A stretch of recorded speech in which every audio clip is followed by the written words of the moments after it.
মঙ্গলবার সকালে বড়গ্যা থানার চৌকিকাটনার কাছে বারুইডাঙ্গা জঙ্গল থেকে উদ্ধার হলো একটি নরকঙ্কাল। এদিন সকালে স্থানীয় বাসিন্দারা ওই জঙ্গলে কঙ্কালটি কাশবাগানে পড়ে থাকতে দেখে পুলিশকে খবর দেন।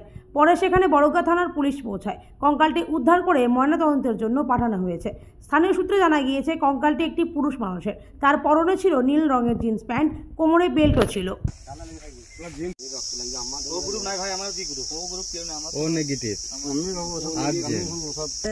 চাল গাছ থেকে চাল কাটছিল, চালটা আমার উপরে পড়ে যায়, দিয়ে ওই চালটা নিয়ে এসে দেখতে পাই যে কঙ্কালের দেহ।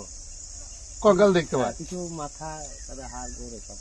কি দেখলেন? কি এখন আমরা বর্তমানে কাজে গেছিলাম, দিয়ে শুনলাম যে এরকম, দিয়ে আমি সকালে এসে কি দেখলেন? কি দেখলাম এই যে মরার এই যে কঙ্কাল। কি দেখলেন? মাথা, হাড়, গোড়। আচ্ছা, আর কি দেখলেন? না, আর কিছু দেখা যায় না। কিছু জিন্স প্যান্টের বেল আর ইত্যাদি এসব? না, ওগুলো তো আমাদের চোখে পড়েনি। আছে ওগুলা কিছু আছে বলছে, আমি দেখিনি অবশ্য। কি শুনলেন? কি শুনলেন? তো মার্ডার করা ই করে কিতাব ফেলে দিয়ে গেছিল কবে, অনেকদিন আগেকার কথা। কি ফেলে দিয়ে গেছিল? ওই তো কঙ্কাল লাশ।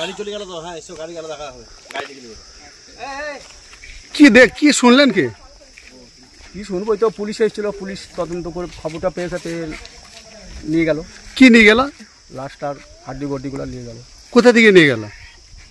ওই নদীর ধারে ওলা একটা জমি আছে, ওইখানে ঝোড় জঙ্গল, তালের গাছের মানুষের ওই কঙ্কাল নাকি? এখনই নিয়ে গেল? হ্যাঁ। এটা কোন জায়গা? কোনটা? এটা কাটনা মৌজা, আর ওইটা হলো চৌকি মৌজা। আচ্ছা, আপনার নাম? মনিরুদ্দিন।